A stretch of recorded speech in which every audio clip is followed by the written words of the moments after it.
Hello बच्चों, जैसा कि आप सबको ये पता है कि हम लोग इलेक्ट्रिसिटी में काफ़ी कुछ पढ़ चुके हैं अभी तक। और आज इससे पहले तक हम लोगों ने रेसिस्टिविटी और रेसिस्टेंस के बारे में डिस्कस किया था। आज हम लोग पढ़ने जाएंगे बहुत ही interesting topic, that is combination of the resistances, कि रेसिस्टेंस को किस तरीके से ऐड किया जाता है। इस क्वेश्चन पे इस थ्योरी में बेस्ड बहुत सारे क्वेश्चन आपके एग्जामिनेशन में पूछे जा सकते हैं, तो वो कैसे सॉल्व किए जाते हैं आज के लेक्चर में हम लोग ये सीखेंगे। तो बच्चों, सबसे पहले आप लोग जानते हैं कि रेसिस्टेंस नहीं जोड़ते हैं, जोड़ते तो रेसिस्टर हैं। ठीक है, रेसिस्टेंस क्या है? एक प्रॉपर्टी है या obstruction to the flow of current है। इलेक्ट्रॉन के फ्लो को जो रोक देता है, इलेक्ट्रॉन के फ्लो को रोकने में, इलेक्ट्रॉन के फ्लो में जो रुकावटें आती हैं वो रेसिस्टेंस होता है, और इस प्रॉपर्टी को रेसिस्टिविटी कहते थे, आप सबको पता है। आज हम लोग डिस्कस ये करेंगे कि रेसिस्टेंस किन तरीकों से जुड़ सकता है। तो बेसिकली रेसिस्टेंस का दो तरीके से एडिशन आपके यहाँ पे है, that is the series combination. One is the series combination, series combination, series combination, and the second one is the parallel combination. दूसरा किस तरीके का होता है? Parallel combination. यानी कि जो रेसिस्टर्स होते हैं उनको या तो सीरीज में ऐड किया जाता है या तो पैरेलल में ऐड करते हैं। बाकी और भी तरीके से हो सकता है एक सीरीज में दो पैरेलल में, दो सीरीज एक पैरेलल, यानी कि इनका मिक्सचर, सीरीज पैरेलल का कॉम्बिनेशन मिल करके एक मिक्सचर बनाएगा, जहां पे सीरीज भी होंगे, पैरेलल भी होंगे, सीरीज पैरेलल दोनों मिक्स करके किया सकता है। इसका क्या मतलब है कि ऐसा कॉम्बिनेशन जहां पे सिर्फ और सिर्फ रेसिस्टर्स जो होंगे वो सिर्फ और सिर्फ सीरीज फॉर्मेशन में लगे होंगे, ऐसे ऐसे ऐसे जैसे रो में आप लोग खड़े होते हैं क्लास में, वहां पे क्या बोलते हैं स्कूल में, आप लोग कैसे खड़े होते हैं? एक सीरीज है, एक रो में लगा दिए जाते हैं, सीरीज कॉम्बिनेशन बनाते हैं। और पैरेलल आपके एक बगल में लाइन लगी होती है, फिर बगल में लाइन लगी होती है, तो दैट इज पैरेलल कॉम्बिनेशन। तो पैरेलल कॉम्बिनेशन भी पढ़ेंगे, सीरीज कॉम्बिनेशन भी पढ़ेंगे, और इनका मिक्स भी पढ़ेंगे। हम बस अभी के लिए पहले ये समझेंगे कि सीरीज कॉम्बिनेशन कैसे समझेंगे, ये सीरीज कॉम्बिनेशन है। तो बच्चों, सीरीज कॉम्बिनेशन को समझने के लिए अभी हम बनाने जा रहे हैं कि सीरीज कॉम्बिनेशन कैसे होता है। अगर कहीं पे रेसिस्टेंस इस तरीके से जुड़े हुए हैं, रेसिस्टेंस यानी कि रेसिस्टर्स जिसको कहेंगे, रेसिस्टर्स इस तरीके से जुड़े हुए हैं। मान लेते हैं कोई सर्किट है जिसमें तीन रेसिस्टर हैं, एक रेसिस्टेंस इसका R1, इसका R2 और ये R3। मैंने दिखा रखा है कि ये तीनों, देखिए भैया, सीरीज में हैं। तो ये किस तरीके का कॉम्बिनेशन है रेसिस्टेंस का, रेसिस्टर्स का? ये रेसिस्टेंस किस तरीके से जुड़े हुए हैं? सीरीज कॉम्बिनेशन में जुड़े हुए हैं। और इसी के दूसरे तरीके से अगर समझें कि पैरेलल कॉम्बिनेशन क्या होता है, what is the parallel combination, तो पैरेलल इसको क्या लिखेंगे भैया? Series combination of the resistances. Series combination है ये, कैसा कॉम्बिनेशन है? Series combination. अब हमें पैरेलल कॉम्बिनेशन अगर समझना हो तो कैसे होता है? अगर पैरेलल कॉम्बिनेशन को हमको समझना है भैया, तो पैरेलल कॉम्बिनेशन बहुत आसान है, वो भी मान लीजिए ये कोई वायर है और यहाँ पे एक रेजिस्टेंस ऐसा लगा हुआ हो, फिर कोई ऐसा रेजिस्टर लगा हुआ है, और फिर यहाँ पे तीसरा हमने एक ऐसा वायर लिया जिसमें हमने तीन रेजिस्टर्स ले रखे हैं, होने को और भी हो सकते हैं। I am just telling you that how resistors are added in the parallel combination.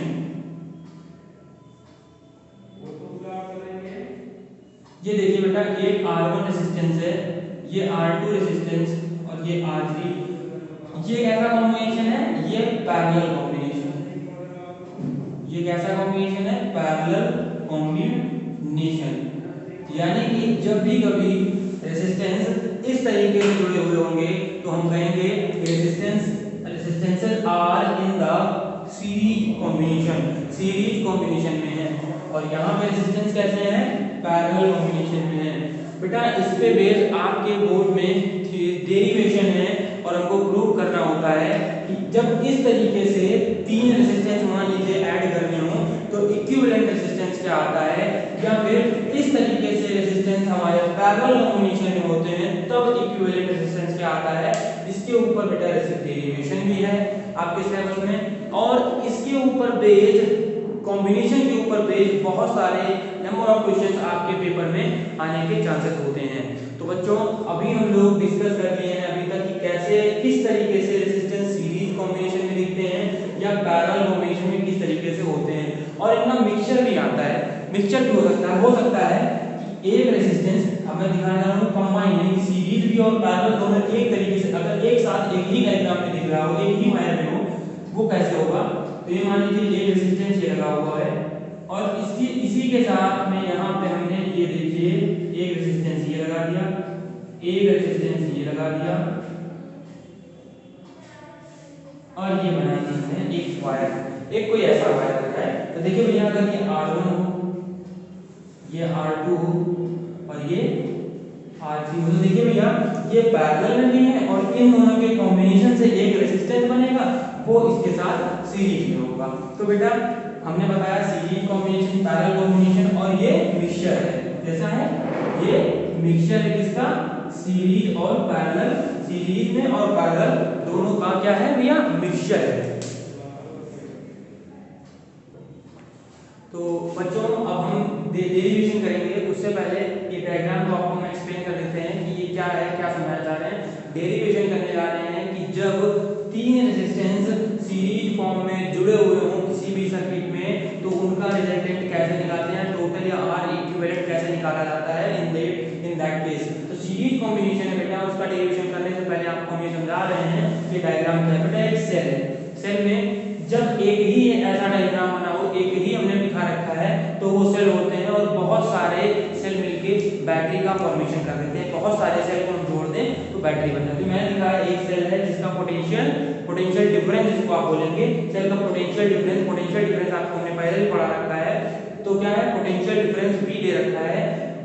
यहाँ पे R1 रेजिस्टेंस है, R2 रेजिस्टेंस है और R3, ये तीनों सीरीज फॉर्म में कंबाइन किए गए हैं। ये देखिए पूरी तरीके से फिर से आके हम ज्वाइन हो गया है। अब बात ये आती है कि जब भी कभी हमने क्या किया, यहाँ से करंट का फ्लो दिखाया, ये देखिए पॉजिटिव टर्मिनल से नेगेटिव टर्मिनल तक करंट का फ्लो दिखाते हैं, क्योंकि इलेक्ट्रॉन का फ्लो नेगेटिव टू पॉजिटिव होता है। Earlier we have discussed about this. तो बेटा क्या होगा कि यहाँ से करंट फ्लो करना स्टार्ट करेगी। मान लीजिए ये आई करंट थी, कैपिटल आई, तो आई करंट फ्लो करेगी, ये करंट यहाँ पहुंचेगी, same current I R1 resistance से होते हुए R2 रेजिस्टेंस से होते हुए यही करंट आई ही R2 से भी फ्लो करेगी और यही करंट आई R3 से भी फ्लो करेगी और फाइनली वापस सेल में चली जाएगी। तो आप देख सकते हैं कि करंट कहीं पे भी सीरीज कॉम्बिनेशन में डिवाइड नहीं हुई। तो दो पॉइंट आएंगे, सबसे पहला पॉइंट तो यही हो गया, दूसरा पॉइंट क्या होता है वो पॉइंट देखते हैं। देखिए बेटा पोटेंशियल यहाँ पे V है, इसके अक्रॉस कोई दूसरा पोटेंशियल होगा, इसके अक्रॉस R2 रेजिस्टर के अक्रॉस यानी कि R2 रेजिस्टेंस के अक्रॉस जो पोटेंशियल डिफरेंस होगा वो दूसरा होगा और R3 के अक्रॉस जो पोटेंशियल डिफरेंस होगा वो कुछ अलग होगा। तो पोटेंशियल डिफरेंस यहाँ V है, यहाँ कुछ और, यहाँ कुछ और, यहाँ कुछ और। तो इन the series combination the potential difference is divided is different you can say. तो अब हम लोग उस पॉइंट को नोट करते हैं, फिर इसका डेरिवेशन लिखेंगे। तो नोट में करने वाला पॉइंट ये है, नोट में जो पॉइंट करेंगे वो पहला पॉइंट ये होगा, नोट जो पॉइंट करना होगा उसमें पहला पॉइंट यही लिखेंगे हम लोग कि the current is always same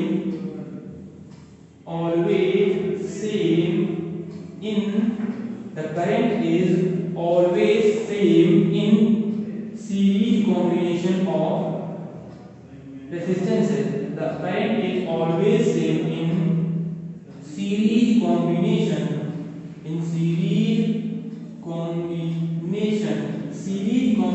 में बेटा जो करंट होता है वो ऑलवेज सेम फ्लो करता है, यानी यहाँ जो करंट जाएगी वही इस रेजिस्टेंस से और वही करंट इस रेजिस्टेंस से भी होते हुए बाहर निकलेगी। दूसरा पॉइंट हमको ये पता चला कि द पोटेंशियल डिफरेंस जो पोटेंशियल डिफरेंस होता है, the potential difference is always different, या फिर आप क्या कहते हैं पोटेंशियल डिफरेंस जो होता है वो डिवाइड हो जाता है। The potential difference in the series combination is always different.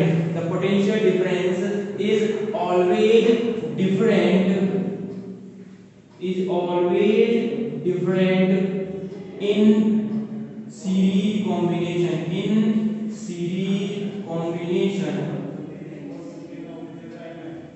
तो बेटा आपको दूसरा पॉइंट यहाँ से ये पता चलता है कि जो पोटेंशियल डिफरेंस होता है, पोटेंशियल डिफरेंस जो होगा वो यहाँ पे V नहीं होके कुछ और होगा, यहाँ पे V ना होके कुछ और होगा, यहाँ पे V होकर नहीं होगा, V नहीं होगा, कुछ और होगा। क्या होगा वो हम बोलेंगे। मान लेते हैं इसके क्रॉस R1 के क्रॉस जो पोटेंशियल डिफरेंस हो उसे हम लोग V1 बोलते हैं, जो R2 के क्रॉस हो उसे हम लोग V2 बोलते हैं, और जो R3 के क्रॉस हो उसे हम लोग V3 बोलेंगे। ये सब कैपिटल B है, ये सारे कैपिटल B हैं। तो हम देखते हैं बेटा अगर V1 हमें कैलकुलेट करना हो, अगर हमको V1 कैलकुलेट करना हो, ये तो नोट करने वाली बात थी, मैंने दोनों बात बता दी। करंट ऑलवेज सेम रहेगा, पोटेंशियल डिफरेंस ऑलवेज डिफरेंट रहता है इसका सीरीज कॉम्बिनेशन, यानी इसके क्रॉस कुछ और, इसके क्रॉस कुछ और, इसके क्रॉस कुछ और पोटेंशियल डिफरेंस होगा। अब डेरिवेशन के लिए इसके कुछ ज्यादा हम लोगों को नहीं करना है, बहुत ही आसान स्टेप उठाएंगे हम लोग इसको सॉल्व करने के लिए। सबसे पहला स्टेप ये कि जो V1 होगा, V1 को अगर कैलकुलेट करें बेटा तो V1 is equal to the V1 यहाँ पे इस साइड लिख देते हैं, देखने क्या होगा, यहाँ पे लिखते हैं सिंस V1 इज, आपने ओम्स लॉ के थ्रू पढ़ रखा है V is equal to IR, तो यहाँ पे अगर निकालेंगे तो V1 is equal to IR1, V1 is equal to the IR1 होगा। V2 अगर निकालेंगे, V2 निकालेंगे तो IR2 हो जाएगा, और V3 की वैल्यू निकालेंगे दैट इज IR3 होगी। V3 equal to IR3। इतनी बात सबको क्लियर हो गई होगी। इसको इक्वेशन नंबर 1 बोल देंगे, इसको इक्वेशन नंबर 2 बोल देंगे, और इसको इक्वेशन नंबर 3 बोल देंगे। बट जो ये सेल होता है ये मदर जैसी होती है, इसको अलग अलग रेजिस्टेंस नहीं देखने की आदत होती है, ये पूरे सर्किट का रेजिस्टेंस यानी कि इक्विवेलेंट देखती है। इसे जब यहाँ से देखेंगे तो इसे इक्विवेलेंट, इनके कॉम्बिनेशन दिखना चाहिए, यानी टोटल रेजिस्टेंस दिखना चाहिए। तो बेटा उस केस में अगर हम निकालें तो मान लेते हैं इनका कॉम्बिनेशन RT होगा, R टोटल जो होगा वो इनका टोटल रेजिस्टेंस होगा, तो उस केस में B is equal to the IR total लगेगा, IR टोटल। जो इनका कॉम्बिनेशन होगा, इनके कॉम्बिनेशन को अगर दिखाना ये चाहें, मैं ये कहना चाहता हूँ कि जो बैटरी या सेल होता है इसे टोटल रेजिस्टेंस दिखता है, तो जब भी कभी ये कंबाइन होंगे तो एक इक्विवेलेंट या टोटल रेजिस्टेंस देंगे जिसे ये सेल यही R टोटल देख पाएगा। ये ऐसा डायग्राम इसका बनेगा जब इसको कंबाइन कर देंगे। तो मान लेते हैं टोटल रेजिस्टेंस RT से डिनोट कर देते हैं इक्विवेलेंट रेजिस्टेंस RT से, जिस इक्वेशन को इक्वेशन नंबर 4 बोल देते हैं। As we know that the potential difference is always different in series combination. भैया जो ये V होगा यही तो V1 plus V2 plus V3 के बराबर होगा। तो अब इस पॉइंट पे फोकस करते हैं कि V जो होता है, अभी हम लोगों ने पढ़ा है कि V is equal to the V1 plus V2 plus V3। V जो होगा वो सब में सेम नहीं होगा, एक डिस्ट्रीब्यूट हो जाता है, अलग अलग होता है, यहाँ V1 यहाँ V2 यहाँ V3, और इन दोनों का सम, इन तीनों का जो सम होगा वो V के बराबर होगा।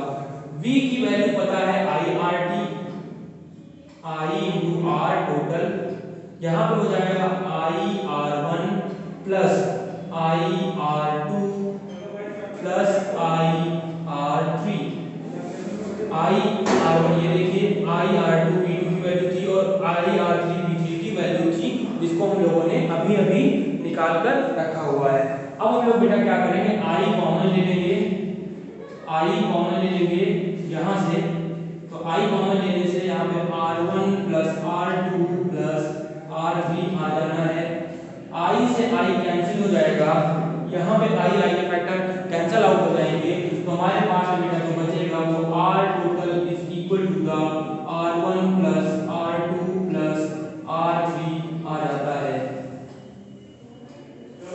ये है series combination of the resistances, अगर हम लोगों के पास 3 रेजिस्टेंस हो और हमें इक्विवेलेंट टोटल रेजिस्टेंस निकालना हो तो हम लोग ये फॉर्मूला ऑलवेज अप्लाई करेंगे। ये किस चीज को हम लोगों ने पढ़ा? Series combination of the resistances, जो कि समझना बहुत ही आसान था। पहले डायग्राम बनाया हमने दिखाया है, यहाँ पे सेल लगा हुआ है, रेजिस्टेंस 3 रेजिस्टेंस हम लोगों ने लिए। सीरीज कॉम्बिनेशन में 2 पॉइंट याद करने वाले हैं कि करंट ऑलवेज सेम रहती है और पोटेंशियल जो होता है वो डिफरेंट होता है। सीरीज कॉम्बिनेशन में करंट सेम होती है but the potential is different. यहाँ पोटेंशियल कुछ और, यहाँ कुछ और, यहाँ कुछ और होगा। हमने सबका पूरा अपना V1 V2 V3 निकाल लिया था और हमने ये कॉन्सेप्ट लगाया potential difference is always different in series combination. उस कॉन्सेप्ट को लगा करके हमने डेरिवेशन में डिराइव किया कि R टोटल जो R equivalent of the circuit है इस कॉम्बिनेशन का, वो इस तरीके से कैलकुलेट किया जा सकता है। तो बच्चों अभी हम लोगों ने डेरिवेशन डिराइव किया कि सीरीज कॉम्बिनेशन जब होता है तो उसमें रेजिस्टेंस को कैसे ऐड कर सकते हैं। तो उसके ऊपर अगर हम एक क्वेश्चन ले लेते हैं, मान लीजिए एग्जांपल हम लोग समझ सकते हैं जैसे 2 ओम का रेजिस्टेंस ये हो, फिर एक रेजिस्टेंस हमने 3 ओम का ले रखा हो और फिर एक रेजिस्टेंस हमारे पास हो जो 6 ओम का हो और पूछा जाए कि हमारे पास इसका कॉम्बिनेशन बताइए क्या होगा। इनको जब ऐड करते हैं तो कितने ओम का रेजिस्टेंस बनेगा। ये मान लीजिए ए है पॉइंट, ये पॉइंट बी है और इनके बीच आर ए बी या आर इक्विवेलेंट पूछा जाए तो क्या निकालेंगे बेटा? अभी आपने आर इक्विवेलेंट या आर टोटल निकालने का फॉर्मूला पढ़ा है R1 plus R2 plus R3। ये R1 हो जाएगा, ये R2 हो जाएगा और ये R3 हो जाएगा। हमको पता था कि जब सीरीज कॉम्बिनेशन होता है तो इस तरीके से एडिशन करते हैं। तो R टोटल निकालने का formula 2 ohm plus 3 ohm plus 6 ओम होता है। R टोटल निकालेंगे 3 2 5 5 6 11 और ये सिंपली 11 ओम का आ जाता है। बेटा इसमें नोट करने वाली बात एक है जो कि जब पैरेलल कॉम्बिनेशन पढ़ते हैं तब हमें इंटरेस्टिंग लगने लगता है। अभी तो आपको बता देंगे, आप कहोगे हाँ सर ये तो सही, ये तो होता ही है, बताने वाला क्या था, लेकिन जब आप पैरेलल कॉम्बिनेशन पढ़ते हो तब ये कॉन्सेप्ट लगता है हाँ ये जरूरी था जानना। कॉन्सेप्ट ये है बेटा कि जो सीरीज कॉम्बिनेशन में टोटल रेजिस्टेंस आता है यानी कि रेजिस्टेंसेस को ऐड करने के बाद जो रेजिस्टेंस आता है वो इन कॉम्बिनेशन में जो सबसे बड़ा रेजिस्टेंस होता है उससे भी बड़ा होता है। नहीं पॉइंट समझ में आया? फिर से सुनिए कि जो टोटल इक्विवेलेंट या टोटल रेजिस्टेंस या equivalent resistance of the series combination होता है वो सीरीज कॉम्बिनेशन के रेजिस्टेंसेस के जो सबसे बड़ा रेजिस्टेंस होता है उससे भी बड़ा होता है। नहीं पॉइंट समझ में आया? बेटा लिख के देखते हैं क्या कह रहे हैं। हम कह ये रहे हैं the equivalent resistance or the total resistance of the series combination is the greatest than the greater resistance of the greater resistance of the series combination। बात समझ में आ गई है? देखिए ये 11 ओम आया है, जोड़ने के बाद जो टोटल रेजिस्टेंस या इक्विवेलेंट रेजिस्टेंस आया है वो 11 है। वो इनके इंडिविजुअल्स में सबसे बड़ा 2 से 3 से 6 सबसे बड़ा है। इनके इंडिविजुअल रेजिस्टेंस में जो सबसे बड़ा है उससे भी बड़ा आया है हमारा इक्विवेलेंट रेजिस्टेंस या टोटल रेजिस्टेंस। ये एक कॉन्सेप्ट थी। ये बात आगे चल के जब पैरेलल कॉम्बिनेशन पढ़ते हैं तब लगता है हाँ सर ये इंपॉर्टेंट बात थी, ये इंपॉर्टेंट फैक्ट था। तो बच्चों अब हम लोग पढ़ने जा रहे हैं that is parallel combination of the resistance की रेजिस्टेंस को पैरेलल कॉम्बिनेशन में करते हैं तो कैसे उनका इक्विवेलेंट रेजिस्टेंस निकालते हैं या total resistance of the circuit कैसे निकाला जाता है, ये आज इस टॉपिक में पढ़ने जा रहे हैं। इसका डेरिवेशन कैसे करते हैं उसको भी अभी हम लोग डिस्कस करेंगे। बेटा अब सबसे पहले हम लोग इस डायग्राम को एक्सप्लेन करेंगे क्या है, ये समझाया क्या है। बेटा यहाँ सेल लगा है, बता रखा है कि कई सारे सेल मिलाते हैं तो बैटरी बनती है। यहाँ पे हमने एक सेल ले रखा है। ये क्या है भैया? ये एक सेल है। क्या है? सेल है। यहाँ से हम लोग करंट फ्लो कराएंगे भैया। देख लीजिए मैंने बता रखा है कि यहाँ पॉजिटिव टर्मिनल से करंट फ्लो करेगी, जिसको हम लोग कैपिटल आई बोल देंगे। कैपिटल आई करेंगे, यहाँ से फ्लो करेगी बेटा, यहाँ पे पहुंचेगी। बेटा पता है देखिए यहाँ से ये ज्वाइंट है यानी कि जंक्शन, यहाँ देखिए जंक्शन है। ये कई सारी करंट यहाँ से तो मिलेंगी या तो अलग हो जाएंगी। वही पॉइंट जंक्शन कहलाता है जहाँ पे या तो करंट मिल रही हो या अलग हो लेकिन अब यहाँ से करंट I1 इसमें जाएगा, इसमें करंट I2 हो जाएगा, यहाँ पे करंट I3 हो जाएगा। यानी कि करंट जो होती है वो पैरेलल कॉम्बिनेशन में डिस्ट्रीब्यूट हो जाती है, डिवाइड हो जाती है। यानी कि the current is divided in the parallel combination. अब बेटा देख लीजिए, आपको दिख भी रहा होगा कि जो करंट थी यहाँ से तो आई चली, लेकिन जंक्शन पे पहुंच के 3 पॉइंट में 3 अलग अलग डायरेक्शन में डिवाइड हो गई। अब यहाँ से जो करंट जाएगी, यहाँ से I1 करंट जा रही होगी, यहाँ से I2 करंट जा रही होगी और यहाँ से I3 करंट जा रही होगी। बाद में यहाँ पे जंक्शन है, इस पॉइंट पे मिल रही होगी और मिलने के बाद टोटल वही फिर से I करंट सर्किट से बाहर निकलते हुए यहाँ पे आके बैटरी सेल में चली जाएगी। तो बेटा सर्किट के बाहर इस वाले कॉम्बिनेशन से पहले करंट आई थी, बाद में करंट आई हो गई, लेकिन बीच में डिस्ट्रीब्यूटर, यानी कि आपको पॉइंट पहला जो नोट करना होगा, नोट ये करना है, in the parallel combination the current is divided. In the parallel combination the current is divided. Note number 1 डालेंगे। नोट में पहला पॉइंट अगर लिखना होगा, in the parallel combination, in the parallel combination, in the parallel combination the current is divided। Current जो होती है वो डिवाइड हो जाती है। the parallel combination current is divided।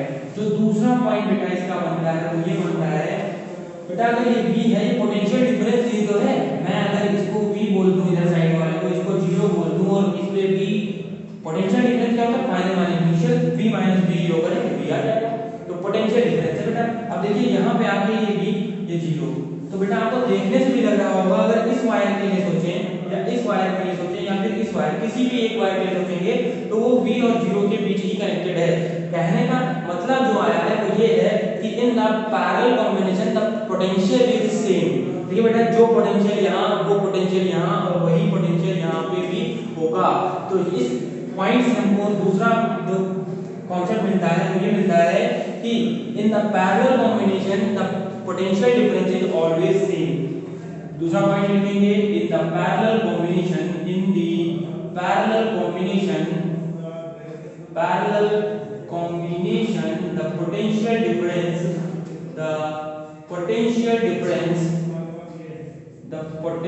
Difference is always same.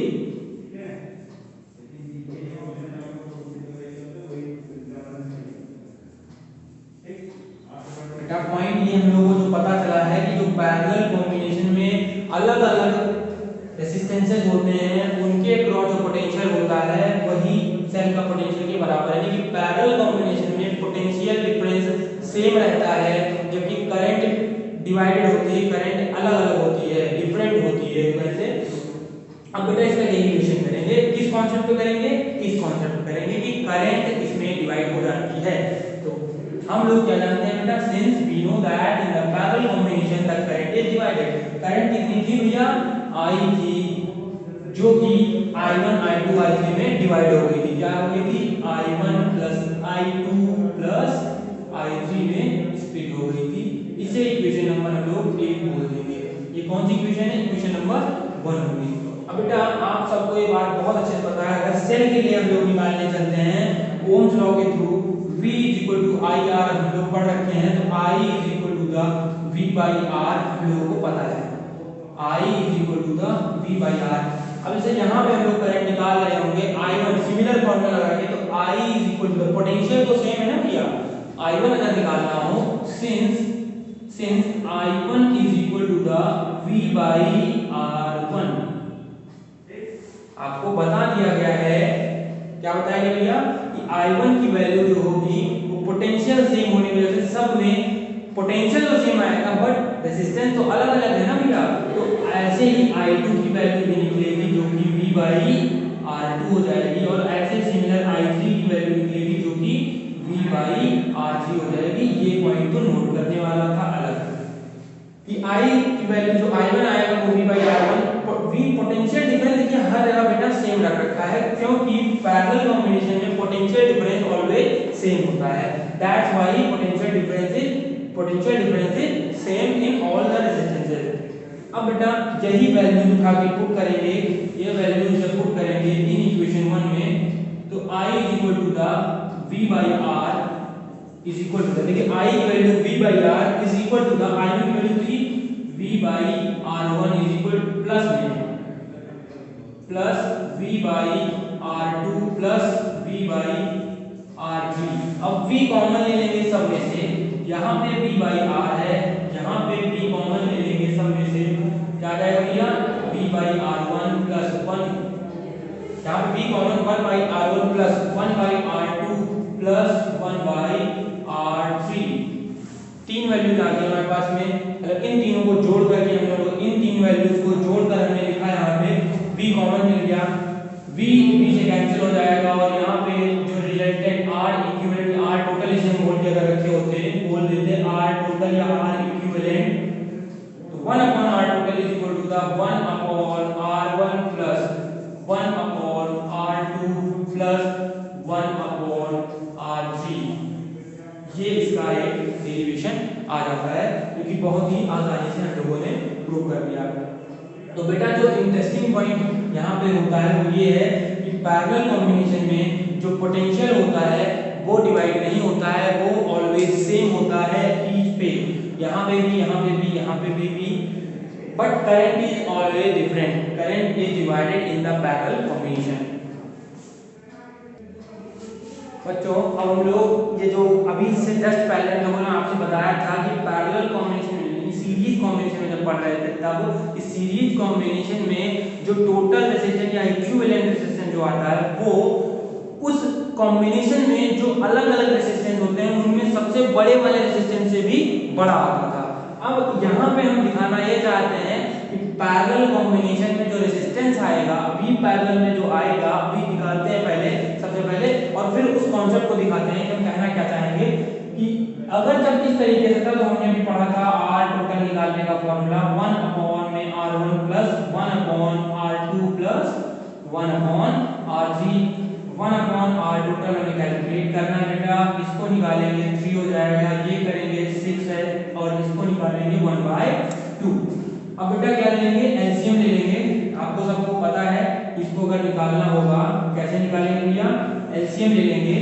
यहाँ पे जब एलसीएम लेंगे 2 और 3 और 6 का एलसीएम लेंगे, वैसे तो 6 आना चाहिए, तो 1 कम 2 3 2 3 6। जिन बच्चों को नहीं समझ में आ रहा है उनके लिए मैं लिख भी दे रहा हूँ कि कैसे किया जाएगा।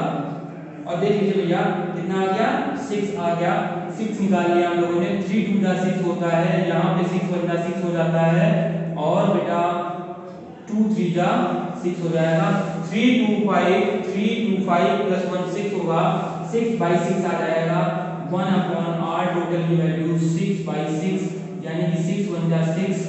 हम लोग देखते हैं कि जो बेटा इक्विवेलेंट रेजिस्टेंस आया हुआ है वो कितना है, 1 ओम।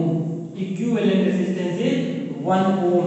जो इसके कॉम्बिनेशन से जो रेजिस्टेंस बना, इनको जब जोड़ा गया तो एक रेजिस्टेंस सिंगल बनेगा, जिसको इस तरीके से हम लोग दिखाएंगे, ऐसे होगा, क्योंकि कितने ओम का होगा, 1 ओम का होगा।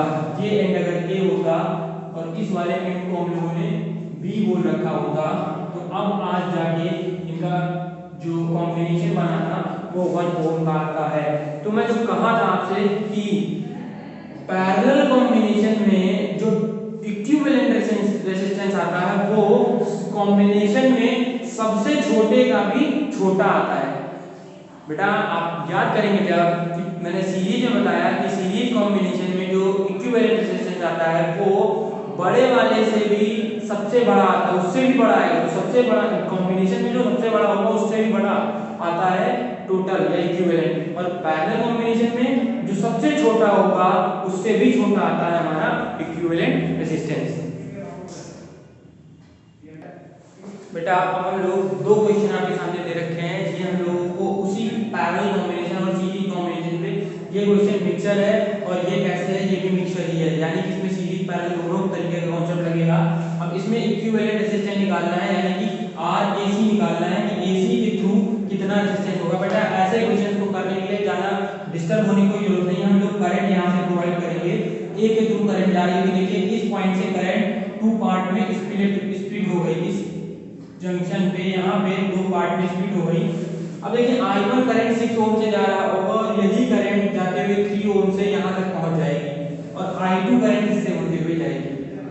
यहाँ से I1 करंट गई, जो करंट इसमें गई वही करंट इसमें गई। तो आपको याद होगा सीरीज कॉम्बिनेशन में करंट डिवाइड नहीं होती थी, सीरीज कॉम्बिनेशन में करंट नहीं डिवाइड होती थी। तो ये दोनों तो सीरीज में हो जाएगा और इसका डायग्राम कैसे बनना होगा, इसको फीड करना है अगर तो भैया इसको फीड करने के लिए मैंने बोला इसको दोनों को जोड़ेंगे, ये इस तरीके से कुछ बन के आएगा, ये कुछ इस तरीके से बनेगा और यहाँ पे इस तरीके का डायग्राम इसको बना के दिखाएंगे तो ऐसा बनेगा कुछ।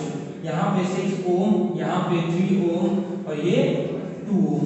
बेटा इनको दोनों को जोड़ लेंगे, इन दोनों को जोड़ लेंगे, 6 3 9 हो जाएगा। इन दोनों को जोड़ेंगे क्या होगा भैया, इसको R डैश बोले तो 6 और 3 जोड़ेंगे 6 ओम प्लस 3 ओम, ये दोनों कैसे कॉम्बिनेशन में, सीरीज कॉम्बिनेशन में, तो 9 ओम का आ जाएगा।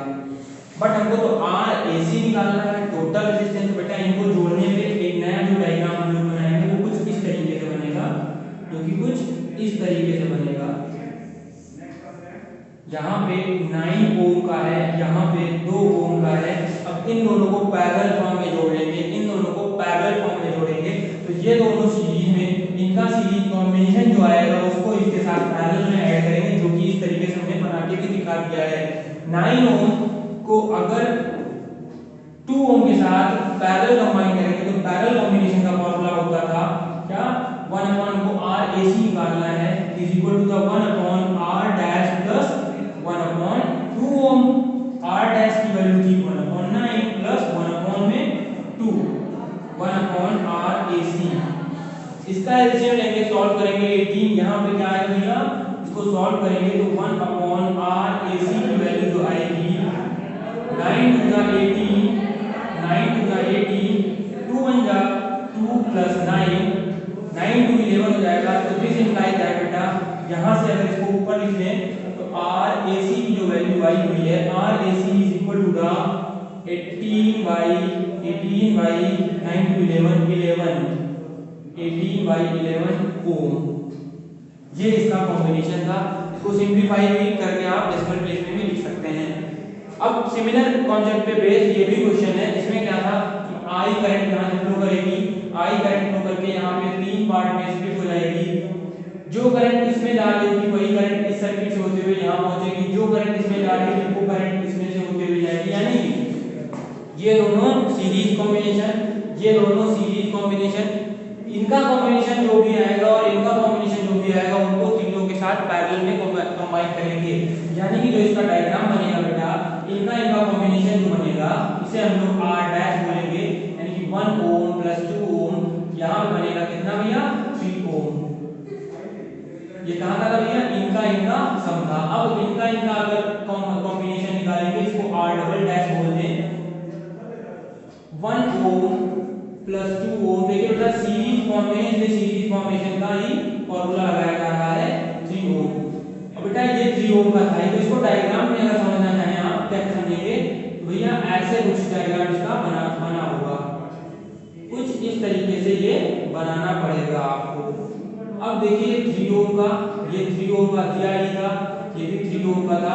अब बेटा हम लोगों को निकालना है 3 3 3, ये तीनों पैरेलल कॉम्बिनेशन अब दिखाना होगा। अब ये तीनों पैरेलल कॉम्बिनेशन में है और R इक्विवेलेंट या R टोटल निकालना था, RAB निकालना था। RAB को ही R इक्विवेलेंट बोल रहे हैं। 1/3 प्लस 1/3 प्लस 1/3। बेटा देखेंगे आप घर से RAB निकालेंगे तो आ जाएगा 3/3 कटेगा तो बेटा RAB की वैल्यू जो आएगी वो 1 ओम आ जाएगी। कितनी आएगी, 1 ओम। तो बेटा इसके और इसके क्रॉस जो हम लोगों ने रेजिस्टेंस निकाला, R इक्विवेलेंट निकाला, वो 1 ओम का हो जाएगा। तब तक के बेटा ये क्वेश्चन को हमने आपको समझा दिया किस तरीके से अप्लाई करे थे और किस तरीके से सॉल्व किए, और इस क्वेश्चन को सॉल्व कैसे किया है हमने, इसको भी हमने आपको एक्सप्लेन कर दिया है।